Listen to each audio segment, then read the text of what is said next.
Hey, what's up everybody? Welcome back to News Dose. And amid some of that PlayStation Showcase backlash, there was quietly a pretty major story about one of the big games that was revealed there. This one might take some people by surprise, and it could actually set a completely new trend for big AAA games, and not everybody's necessarily going to like this trend if that is actually what happens. But we'll get into that a little later on today.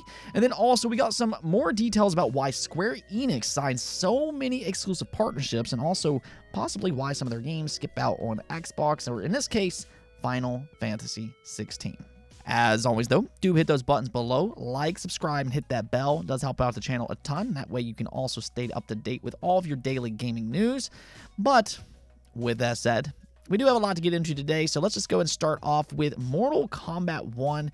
Even though yesterday didn't exactly turn out exactly as planned, there's still a lot of exciting things coming within the next month, and now Mortal Kombat 1 will be a part of that. Of course, they finally officially announced this game last week. We got a release date, we got some beta information, some pre-order details, they revealed some fan-favorite characters, and the setting itself through a CGI trailer. But ultimately, what fans want to see is some gameplay. And well, it looks like they won't have to wait too long, because the Summer Game Fest Twitter profile posted this.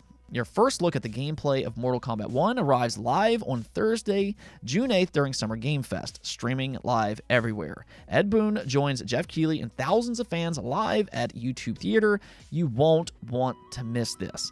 And they are absolutely correct. If you're a fighting game fan, or more importantly, if you're a fan of Mortal Kombat, you're not going to want to miss its gameplay reveal. This is actually also a pretty big get for Jeff Keighley. For years, he's tried to make the Summer Game Fest that E3 replacement.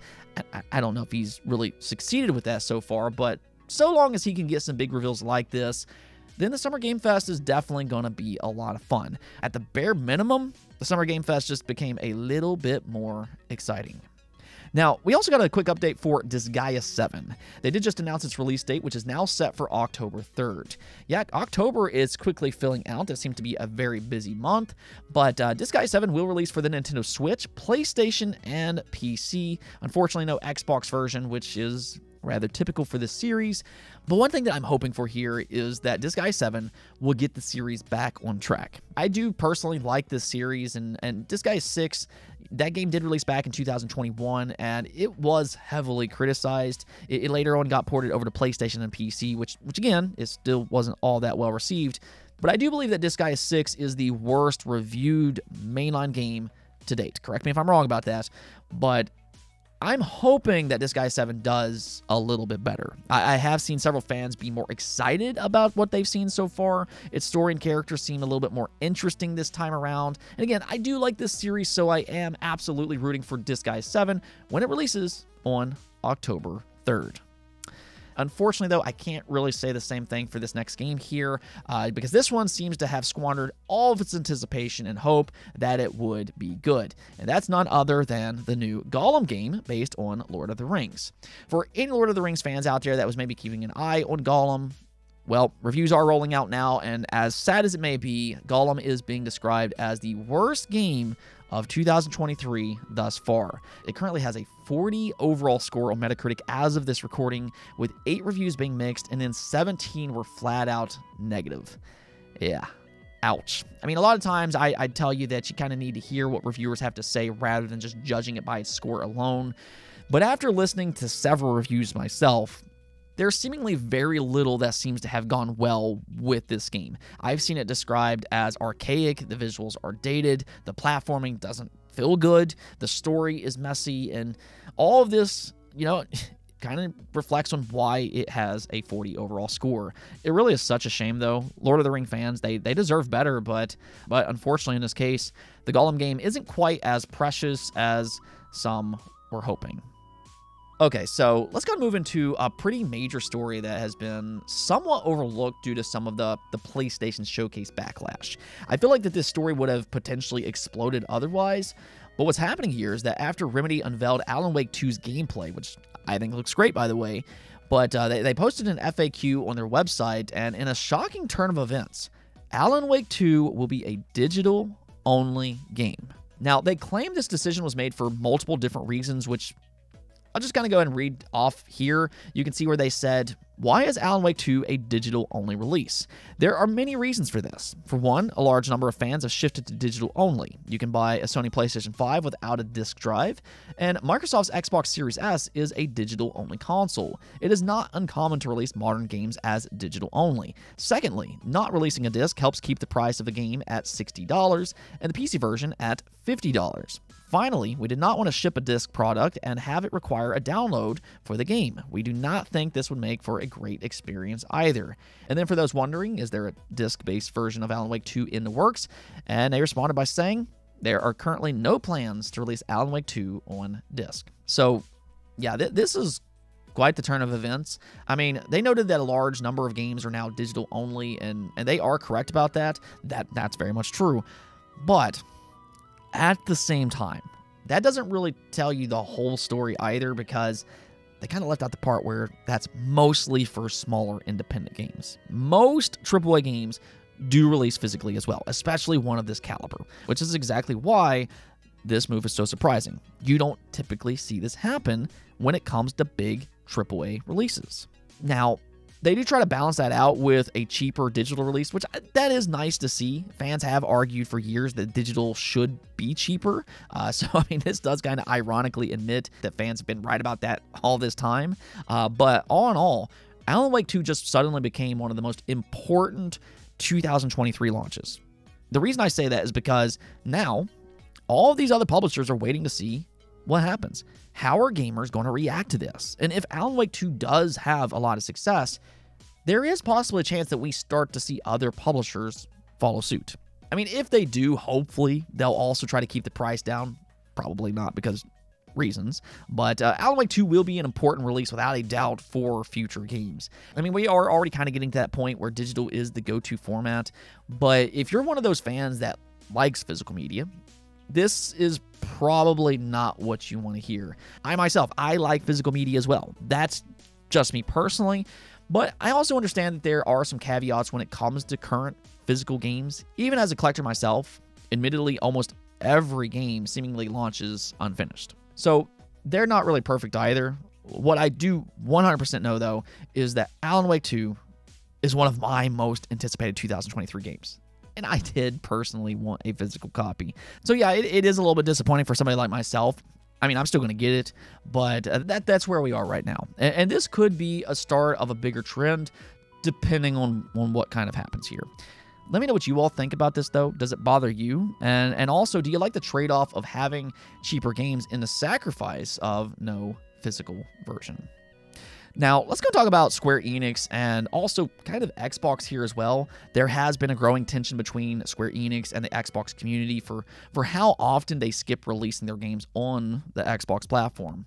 Well, in a recent interview with the Final Fantasy XVI producer, he was asked about why Final Fantasy XVI is exclusive to the PlayStation 5, and his response caught a lot of attention.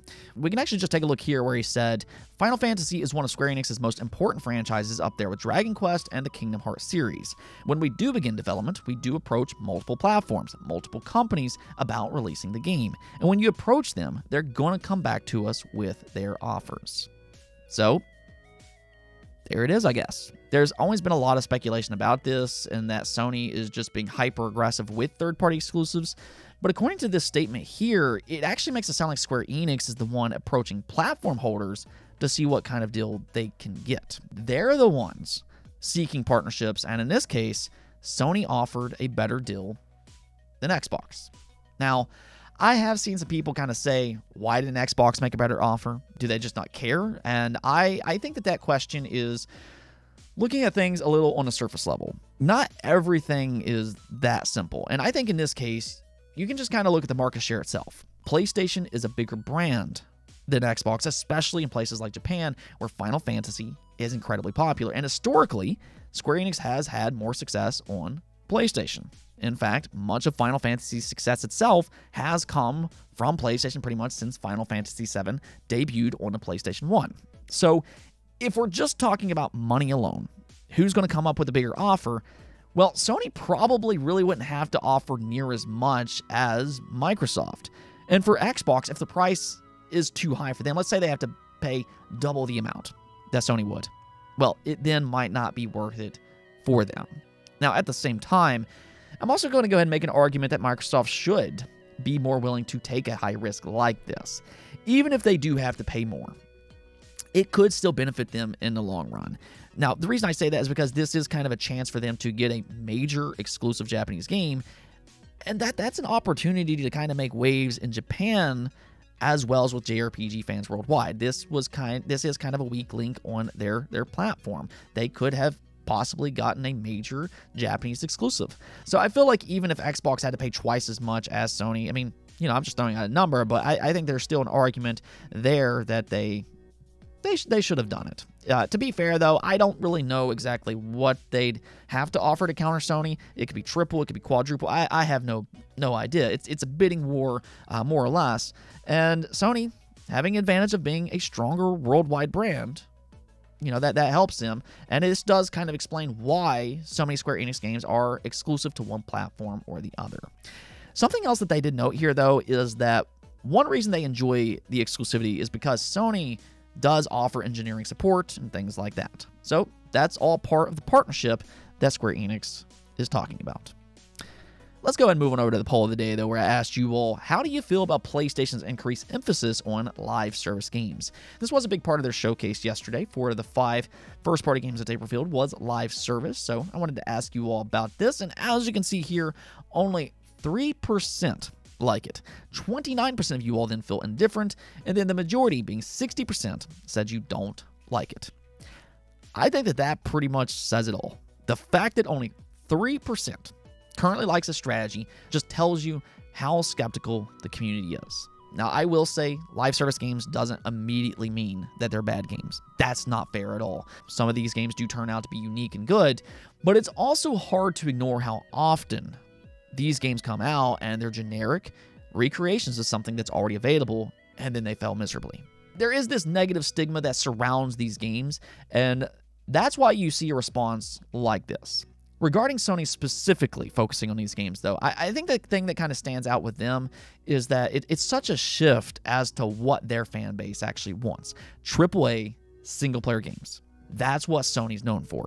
I mean, on one side, they're still making those games, and they've acquired all these other studios to kind of work on live service. So it's not like they're really taking them away or anything like that.